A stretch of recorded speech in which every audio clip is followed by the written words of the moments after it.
confirme que cette règle des parrainages, elle est obsolète, puisque à chaque présidentielle, on a le même psychodrame et accentué par la fin de l'anonymat sur les parrainages, même s'il n'y avait pas un vrai anonymat avant d'ailleurs. Et donc, il faudra, je pense, en début de quinquennat, établir de nouvelles règles. J'ai fait plusieurs propositions en la matière, avec pourquoi pas la possibilité d'avoir des parrainages citoyens.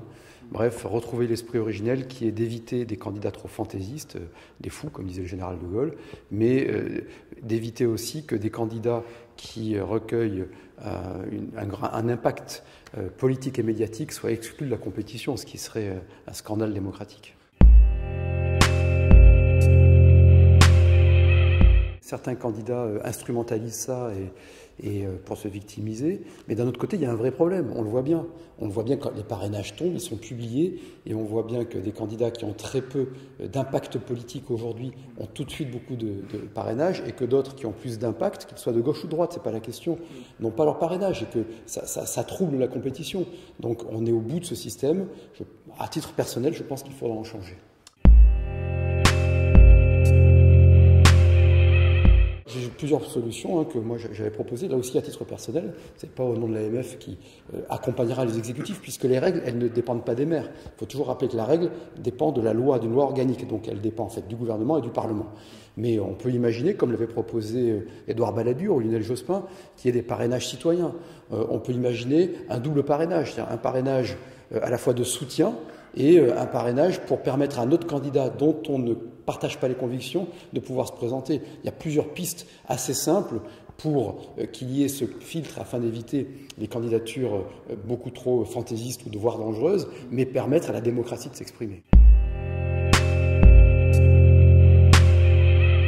Je pense qu'ils ont leur signature, mais imaginons que soit Marine Le Pen, soit M. Mélenchon ou M. Zemmour n'aient pas leur parrainage, ce serait un très grave problème démocratique. On n'a pas besoin de ça. Il y a déjà une crise civique, il y a déjà une remise en cause des institutions, donc on voit bien que ce système, il est à bout de souffle et il fait peser sur les maires une responsabilité qui est absolument anormale. Monsieur Bayrou avait repris un peu la proposition de M. Zemmour d'ailleurs. Je pense que si cette espèce de banque de parrainage ne peut pas exister à travers une association d'élus, quelle qu'elle soit, parce que ce n'est pas le rôle d'une association d'élus. En revanche, si un parti politique a des adhérents maires ou élus, parce qu'il n'y a pas que les maires, il y a aussi tous les conseillers régionaux, départementaux, tous les parlementaires qui peuvent parrainer, qui décident de parrainer en bloc, c'est le parti qui remplit, mais il faut bien savoir qu'à la fin, le parrainage est tracé et individuel.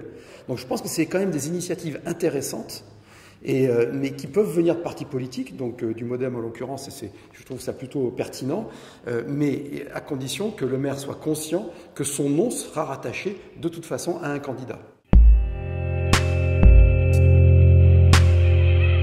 Je pense que ce système est caduc et obsolète parce qu'il crée ce marronnier un peu médiatico-politique à chaque fois. Il donne une pression sur les maires de façon d'ailleurs très injuste puisque, je répète, tous les élus peuvent parrainer, et pas que les maires, mais aussi les conseillers départementaux, régionaux, les députés, les sénateurs, les députés européens. Donc ça fait du monde. Et qu'il faudrait qu'on se concentre sur le contenu des candidatures, sur le contenu des offres pour le pays, pour l'avenir du pays, et pas sur du mécano institutionnel qui éloigne un peu plus les citoyens de la politique.